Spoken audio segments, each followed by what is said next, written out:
Hi and welcome to the data structure course using C++। इस session पे हम shell sort को जानेंगे कि शेल सॉर्ट क्या है और किस तरह से वर्क करता है। थ्योरी एस्पेक्ट और प्रैक्टिकल एस्पेक्ट दोनों देख रहे होंगे। एज अब मजीद कंटिन्यू रखने से पहले बताता चलूँ कि प्रीवियसली तमाम वीडियोस मेरे यूट्यूब चैनल पर मौजूद है। फाद हुसैन सी से सर्च करने के बाद आप मेरे चैनल पर आएंगे, इसके प्लेलिस्ट पर जाएंगे जहाँ डिफरेंट डिसिप्लिन्स की वीडियोज़ हैं। विथ ईज आप इन तमाम को वॉच कर सकते हैं, जबकि कॉन्टेंट रिलेटेड मटीरियल मेरे ब्लॉग fadhusaincs.blogspot.com पर है। तमाम मटीरियल को यहाँ से फ्रीली डाउनलोड करके यूज़ किया जा सकता है। तो चैनल पर अगर नए हो, चैनल को सब्सक्राइब नहीं किया तो ज़रूर करें ताकि इसी तरह की चीज़ें बर वक्त आसानी के साथ आपको सीखने को मिलती रहे। So shell sort, as we discuss in a first session of the sorting techniques, जहाँ पर हमने कुछ टर्मिनोलॉजीज देखी थी, तो वहाँ पर हमने वेरिएंट्स का भी जिक्र किया था कि कुछ ऐसे सॉर्टिंग टेक्निक्स होती हैं जिसके वेरिएंट्स भी आते हैं। वेरिएंट्स का मतलब ये होता है कि उसमें कुछ एडिशन किया जाता है किसी लॉजिक का, जिसके बेस पर उसकी वर्किंग मजीद बूस्ट होती है। So the shell sort actually a generalized or the generalization of the insertion sort. तो इससे पहले आपको इंसर्शन सॉर्ट का पता होना चाहिए और हम ऑलरेडी कवर कर चुके हैं। ठीक है, उसकी लॉजिक क्या है, वो सारी चीज़ें प्रीवियस सेशंस पे हम देख चुके हैं, तो प्लेलिस्ट पे जाकर आप वो चीज़ें पहले देखें। तो शेल सॉर्ट क्या है? Shell sort also known as the shell sort और Shell's method. It is in place comparison sorting, यानी ना सिर्फ ये इन प्लेस है बल्कि comparison based sorting algorithm. It can be seen as either a generalization of the sorting by exchange bubble sort or sorting by insertion sort. यानी पहली चीज तो उसमें ये कही जा रही है, या तो हम generalisation of the bubble sort कह सकते हैं कि उसके बिहाफ पर एक्सचेंज हो रहा होगा, लाइक ठीक है, नंबर्स को या उसके प्लेस को, या फिर आप जो इंसर्शन मेथड होता है शेल सॉर्ट की एक स्टेप पर जाकर हम देखेंगे कि वहां पर जो टेक्निक इस्तेमाल होगी वो एग्जैक्ट वही होती है जो इंसर्शन सॉर्ट पे इस्तेमाल होती है, लेकिन ये एक लास्ट स्टेप पर होगा। So this method is started by sorting pairs of the element far apart from each other. That's a very important thing. Far apart का मतलब ये हुआ कि हम gaps के behalf पर ये चीज़ देखेंगे कि कितने gaps required है numbers की position को check करने के लिए या exchange करने के लिए। Then progressively reducing the gap, यानी again and again process से ये gap reduce होता रहेगा between the element to be compared. Starting with far apart elements, it can move some out of place element into a position faster than a simple nearest neighbour exchange. यानी इन gaps की वजह से क्या होगा कि उनकी पोजीशन बहुत fastly वे पर मूव हो रही होगी as compared to the nearest neighbour. यानी हम एक एक प्लेस के साथ वैल्यूज को, यानी उसके नेबर के साथ फिर उसके नेबर्स के साथ कंपेयर करें, तो हम क्या करते हैं, इस मेथड के अंदर गैप्स रखते हैं जिससे ये काम फास्टर वे पे हो रहा होता है as compared to the simplest insertion, right. तो अभी हमने स्टार्टिंग पे ही देख लिया था यहाँ पर कि ये इन प्लेस एल्गोरिथम है, लेकिन ना ही ये स्टेबल एल्गोरिथम है और ना ही ये अडेप्टिव है, but it's also a comparison based sorting algorithm. अब हम एग्जांपल करते हैं और फिर जो बेस है यानी इसका एल्गोरिथम है उसको इसके साथ टेस्ट भी कर रहे होंगे ताकि हमें वर्किंग समझ में आ जाए। सबसे पहले तो हमें एक unsorted element collections of values दी जाएगी और हमें सॉर्ट करना होगा उससे, ठीक है, इधर वो असेंडिंग हो या डिसेंडिंग हो, लेकिन वेनिला फॉर्म पे हम नॉर्मली असेंडिंग ऑर्डर को प्रेफर करते होते हैं। तो इस वक्त कितने एलिमेंट है हमारे पास? 2 4 6 8, यानी हम कह सकते हैं कि n की वैल्यू हमारे पास इस वक्त 8 है, राइट। तो सबसे पहले हमें फार अपार्ट के लिए गैप निकालना है, ठीक है, gap of the values find करना है, और गैप का फॉर्मूला होता है floor values of n divide by 2। In simple word round down करना होता है वैल्यूज को हमें, ठीक है, राउंड ऑफ करना होता है। तो n क्या है यहाँ पर? 8 है, तो 8 divide by 2 is equal to 4, यानी इस स्टेप पर हमारे पास जो गैप की वैल्यू आई है वो 4 है। इसका मतलब ये हुआ कि जो फर्स्ट इंडेक्स पर वैल्यूज है, ठीक है, 4 डिफरेंस पर इसे चेक किया जाएगा या कंपेयर किया जाएगा इस नंबर से। तो 1 2 3 4, तो मैं कह सकता हूँ कि इसका कंपेरिजन इसके साथ, फिर इस 5 को भी 4 डिस्टेंस है तो 1 2 3 एंड 4, तो ये इसके साथ हो जाएगा, ये वैल्यूज इसके साथ हो जाएगी और ये वैल्यूज इसके साथ हो जाएगी, ठीक है, सारे कंपैरिजन हो गए। क्या ऐसा हो सकता है कि ऑड नंबर हो तो कोई कंपैरिजन यहाँ पे ऐसा भी रहेगा जो नेक्स्ट वाले से ना हो सके, यानी इसके आगे कोई टर्म नहीं है तो उसका कंपैरिजन ना बन रहा हो तो हम उसे इग्नोर करेंगे, ठीक है। अभी इवन नंबर से सारे एंटरटेन हो गए, तो नंबर्स के काउंट कुछ भी हो सकता है, हमें लॉजिक समझना है, ठीक है। तो बिल्कुल जो काम मैंने यहाँ पर गैप के लिए किया है, तो फर्स्ट स्टेप पे गैप की वैल्यू 4 किस तरह से आई, हमने डिवाइड किया था, तो फॉर लूप के अंदर हमने ये इटरेशन शो की हुई, ठीक है। इंटरवल की जो वैल्यू होगी वो हमेशा ग्रेटर देन 0 ही होनी चाहिए। अगर ऐसा है तो नेक्स्ट स्टेप पे भी जो भी इंटरवल की वैल्यूज होगी, यानी 8 से जो हम 4 पर आए यहाँ पर गैप पे, तो जो गैप की वैल्यूज है वो नेक्स्ट टाइम पे भी फर्दर डिवाइड हो जाएगी 2 से, और ये इटरेशन चलती रहेगी, यानी 4 है, 4 से 2 होगा, 2 से फिर 1 हो जाएगा, ठीक है। उस वक्त तक जब तक ये कंडीशन ट्रू करता रहेगा लूप की वैल्यूज चलती रहेगी, राइट। तो जब पहली आइट्रेशन चली तो हमें अब इस चीज़ों को देखना है, यानी 8 के साथ 1, 5 के साथ 2 एंड सो ऑन, जिस तरह से हमने मैपिंग की थी। तो फर्स्ट 8 एंड 1 का कंपेयर किया जाएगा, क्योंकि हम असेंडिंग भी करेंगे तो ये 8 वैल्यूज जो है वो बड़ी है, तो 1 से वो एक्सचेंज हो जाएगी, यानी 1 वैल्यूज यहाँ पर आ जानी चाहिए और 8 यहाँ पर रिप्लेस हो जाना चाहिए। फिर 5 को 2 के साथ देखा जाएगा तो 5 2 भी रिप्लेस होगा, तो 2 यहाँ आ जाएगा, 5 की वैल्यूज यहाँ आनी चाहिए, ठीक है। फिर 6 एंड 4 के साथ तो 4 वैल्यूज यहाँ आ जाएगी, 6 को यहाँ पर आना चाहिए। फिर 3 को 7 के साथ तो 3 7 ओरिजिनल पोजीशन पर ही राइट वे पे मौजूद है, तो हमने राइट वे पे उसे प्लेस कर दिया। तो फर्स्ट स्टेप ये हो गया। अब देखिए, जब ये नेस्टेड लूप है, ये तो बार बार गैप की वैल्यूज को एंटरटेन करता रहेगा उस वक्त तक जब तक गैप की वैल्यूज जो है वो 1 तक ना आ जाए। लेकिन इंटरनल लूप क्या कर रहा है? इंटरनल लूप ये कह रहा है कि आप एक और लूप चलाएं जो आई की वैल्यू इंटरवल के साथ चलेगा, जिस तरह मैंने कंपेयर किया, यहाँ पे जो कंपैरिजन किया मुझे वो बताना होगा ना। तो आई की वैल्यूज इंटरवल की होगी, और पहले स्टेप में इंटरवल की वैल्यू फर्स्ट राइटेशन में क्या थी? 4, तो आई की वैल्यू भी हो गई 4। आई की वैल्यू लेस देन एन है, ठीक, लेस देन एन है जी हाँ, एन की वैल्यू 8 थी तो लेस देन, ये भी कंडीशन सही है। आई की वैल्यू में 1 का इंक्रीमेंट होता रहेगा और ये आगे जाता रहेगा, ठीक। अब मैंने एक वेरिएबल बनाया टेम्प्ट के नाम से, जिसमें एरे ऑफ आई की वैल्यूज ले ली। एरे ऑफ आई का मतलब ये है एरे ऑफ 4, ठीक है, एरे ऑफ 4 की वैल्यू। तो क्या मैं कह सकता हूँ कि इस वक्त एरे ऑफ 4 1 है, ठीक है। मैं कलर चेंज कर लेता हूँ ताकि समझना आसान रहे। तो पहली कंडीशन में एरे ऑफ 4 की वैल्यूज जो है वो एरे ऑफ 1 होगी, ठीक है, 4 इंडेक्स पे 1 मौजूद है, तो वो टेम्प्ट में स्टोर हो गया। अब मैंने एक वेरिएबल लिया j, और j को मैंने i के बराबर कर दिया, तो i की वैल्यू भी 4 है, j की वैल्यू भी 4 हो गई, तो हम ये कह लेते हैं यहाँ पर 4 हो गया। क्या j greater than equal to interval है? बिल्कुल। ग्रेटर देन नहीं है तो क्या हुआ? इक्वल तो है ना इस कंडीशन में, क्योंकि इंटरवल भी 4 है, j भी 4 है, कंडीशन ठीक है। अब एंड के साथ मुझे ये भी देखना है कि array of j minus interval, array of j minus interval का मतलब ये हो, ये भी 4 है और ये भी 4 है, तो 4 4 0 हो गया। तो इसका मतलब ये हुआ कि अब किस वैल्यू से कंपेयर किया जा रहा है? एरे ऑफ j का क्या मतलब हुआ यहाँ पे? 4 माइनस 4, इस 8 की बात हो रही है, क्योंकि ये 0 इंडेक्स पे। इसे चेक करो कि क्या ये ग्रेटर देन टेम्प्ट है। ग्रेटर देन टेम्प्ट का मतलब क्या हुआ? टेम्प्ट के अंदर तो अभी हमने वैल्यूज देख ली कि एरे ऑफ 4 है, तो क्या 8 1 से ग्रेटर है? अगर ऐसा है तो फिर इसकी बॉडी यहाँ पर ओपन होती है, क्योंकि ये 4 की कंडीशन के साथ है, ये पूरा 4 बॉडी है ना भाई, ये पूरा 4 की बॉडी है जो नेस्टेड के फॉर्म पर मौजूद है यहाँ पर, ये पूरा 4। अगर ये आइट्रेशन ट्रू होती है तो मैं नेस्टेड वाले एक और लूप के अंदर आ जाऊंगा। ये पेरेंट लूप था, फिर ये उसका चिल्ड्रन था, उस चिल्ड्रंस के अंदर भी उसके चिल्ड्रन मौजूद है जो नेस्टेड है। अब मैंने कहा कि एरे ऑफ j के अंदर कौन सी वैल्यूज स्टोर होगी? वो वैल्यूज स्टोर होगी जो j माइनस इंटरवल की है, और j माइनस इंटरवल में क्या है? j माइनस इंटरवल में 1 है, तो बिहाफ ऑफ दिस 1 की वैल्यूज एक्सचेंज होकर कहां पर चली जाएगी? 8।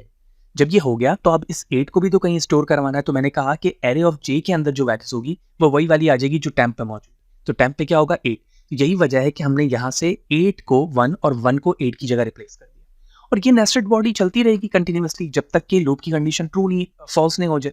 तो यही वजह है कि जब i की वैल्यू 4 से आइट्रेट हुई i प्लस प्लस के साथ, ठीक है, क्योंकि हमें 1 का इंक्रीमेंट करना है, तो अब ये 4 से क्या हो गया? 5, तो 5 पे मेरे यहाँ आ गया, ठीक है, जो मैंने एरो बनाया है रेड कलर से, वो सारे कंपैरिजन होते जा रहे हैं और based on the condition swiping हो रही है। अगर कंडीशन स्वाइप नहीं होगी यानी फॉल्स होगी, तो ये इनर बॉडी जो फॉर्क है वो पास नहीं हो सकेगा। कोई मसला नहीं, पास ना हो तो वो अपनी पोजीशन पे ही प्लेस रहेगा।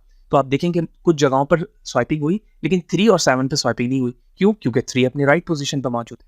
तो इस वक्त इस होल प्रोसेस को मैं कह सकता हूं कि ये हमारा पास 1 है, ठीक है, पास 1, जहां पर गैप की वैल्यू 4 थी और उसके मुताबिक हमने वैल्यूज को स्वाइप करके पोजीशन पे मूव कर लिया based on the value of gap. Okay, next pass में अगर आप अपने पेरेंट लूप को देखें तो हमने यहाँ पर कहा था कि जो भी इंटरवल की फर्स्ट वैल्यू होगी वो नेक्स्ट टाइम पे इंक्रीमेंट किस तरह से हो रही होगी, उसी की वैल्यू को दोबारा 2 से डिवाइड कर दिया जाएगा। यानी मैं ये कह सकता हूँ कि अब जो गैप की वैल्यू होगी वो 4 डिवाइड बाई 2 हो जाएगी, और ये किसके बराबर है? 2। तो यानी मैं इसी लॉजिक में मैं दोबारा लिख लेता हूँ 1 2 4 3 8 5 6 एंड 7। इस पे मैं लॉजिक क्या इस्तेमाल करूंगा? गैप की 2 के साथ। इसका मतलब ये हुआ 1 एंड 2, इसके साथ इसे कंपेयर करो, तो हम इस तरह से एरो बना सकते हैं, 1 को 4 के साथ, 2 को 3 के साथ, ठीक है। इसी तरह से 4 को 8 के साथ, 3 को 5 के साथ, 8 को 6 के साथ एंड 5 को 7 के साथ। सारी वैल्यूज यहाँ पर हैंडल हो गई। गैप के रिस्पेक्ट से कंपैरिजन करेंगे, सेम वही लूप जो अभी हमने फर्स्ट पास पे चलाया था वही लूप दोबारा कॉल हो जाएगा, और वो लूप जब कॉल होगा तो अब यहाँ जो इंटरवल 4 की वैल्यूज थी वो उसी तरह से इंटरटेन होगी जो इसके नेस्टेड बॉडी में होगी। 4 से हम 5 पे जा चुके होंगे, और इसकी आइट्रेशन किस तरह से हो रही है? j में से वैल्यूज माइनस हो रही है इनर साइड पे, ठीक है, यानी हम गैप को रिड्यूस कर रहे हैं, तो उसके मुताबिक कंपैरिजन हो रहे होंगे यहाँ पे।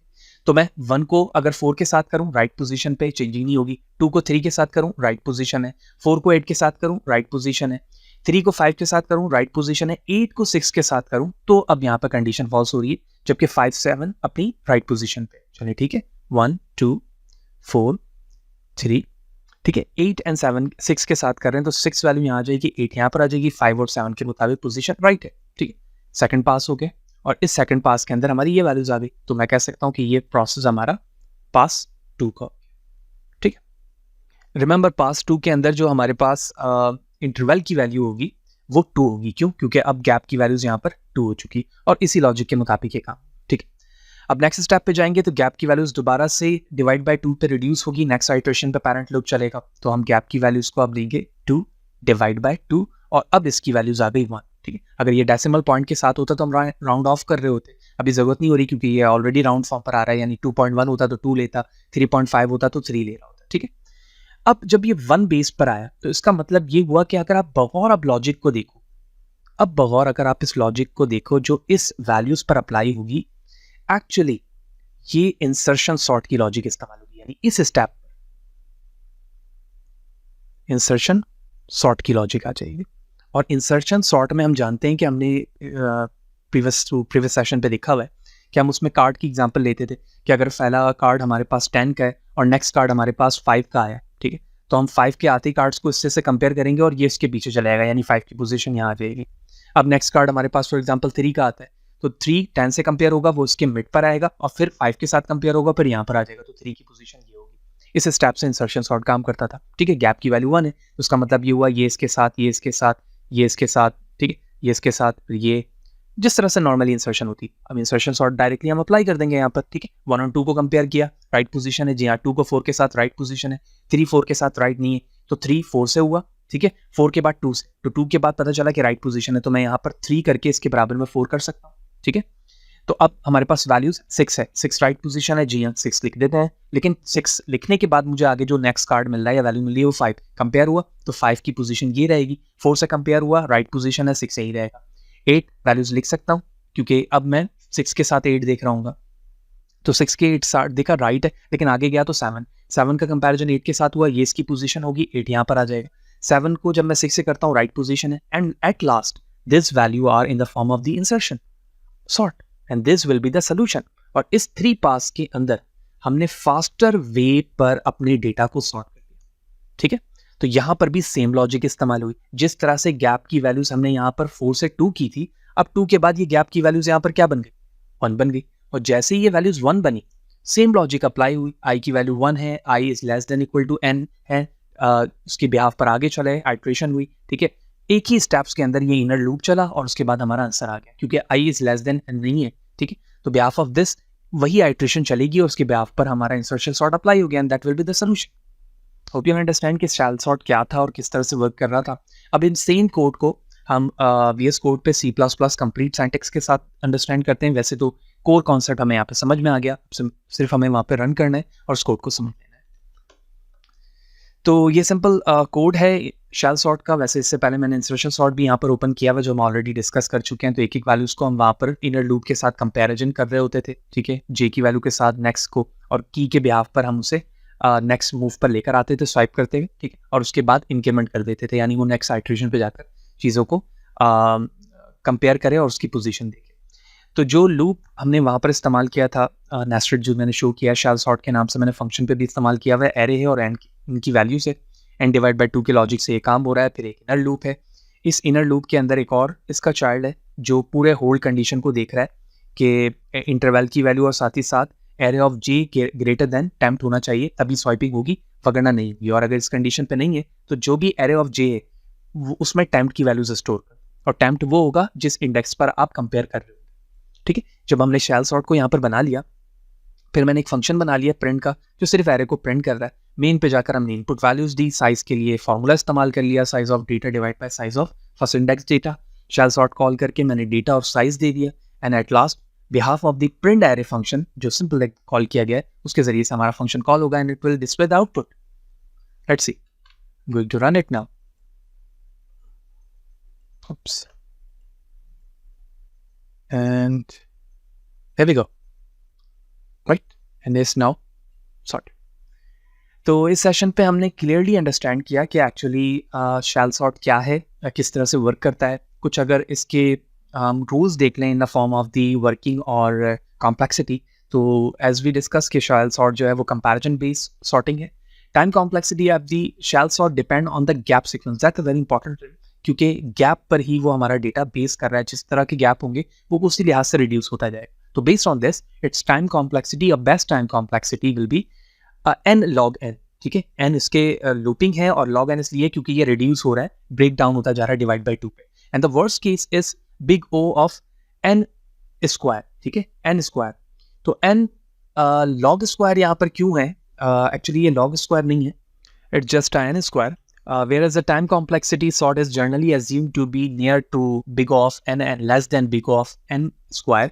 क्योंकि एवरेज और बेस्ट जो टाइम कॉम्प्लेक्सिटी है वो n log n है। यही वजह है कि हम n स्क्वायर से n के दरमियान इसे समझ रहे होते हैं। As determining the time complexity is still an open problem. क्यों? क्योंकि जाहिर सी बात है, जब हम वर्स्ट कंडीशन पे जा रहे हैं तो हमें डिफरेंट नंबर ऑफ कंपैरिजन कर रहे हैं यहाँ पर। और ये बड़ा इंपॉर्टेंट कॉन्सेप्ट है प्रोग्रामिंग के रिस्पेक्ट से भी और डेटा स्ट्रक्चर के रिस्पेक्ट से भी, कि कुछ ऐसे एल्गोरिथम्स होते हैं जो अडेप्टिव नहीं होते, यानी बेस्ड ऑन दी कंडीशंस वो वैल्यू को ऑब्जर्व नहीं कर पा रहे होते हैं, और कुछ ऐसे होते हैं जो अडेप्टिव होते हैं। तो टाइम कॉम्प्लेक्सिटी पे हमें ये अंडरस्टैंड करना होता है कि जैसे वर्स्ट कंडीशन होगी तो तमाम वैल्यूज़ क्या होंगे, स्वाइप हो रहे होंगे। तो स्वाइप होने की वजह से ऑलमोस्ट हर स्टेप के अंदर गैप की वैल्यू भी चेंज हो रही होगी और बार बार स्वाइपिंग से वैल्यूज़ को एक्सचेंज करते रहना होगा। तो यही वजह है कि इसकी कॉम्प्लेक्सिटी बिल्कुल वैसे ही हो जाएगी जैसे इंसर्शन सॉर्ट पे। तो यही वजह है कि यहाँ पर दिखाया जा रहा है कि एन स्क्वायर्स की worst condition complexity. So the best case in the shall sort is when the array is already sorted. ठीक है, that's a very important thing कि वैसे बात है जो ऑलरेडी है तो उसमें कंपैरिजन करने की जरूरत ही नहीं पड़े। It is an in-place sorting algorithm. It's required no additional scratch space or the memory space. And the last one is a unstable sort, as relative order of the element with the equal values may change. So that's all about this session. Next session पे जाएंगे तो फिर हम next important types की sorting technique को discuss कर रहे होंगे। इसी तरह से जुड़े रहें। चैनल को सब्सक्राइब नहीं किया तो ज़रूर करें। नेक्स्ट सेशन मिलते हैं, see you there.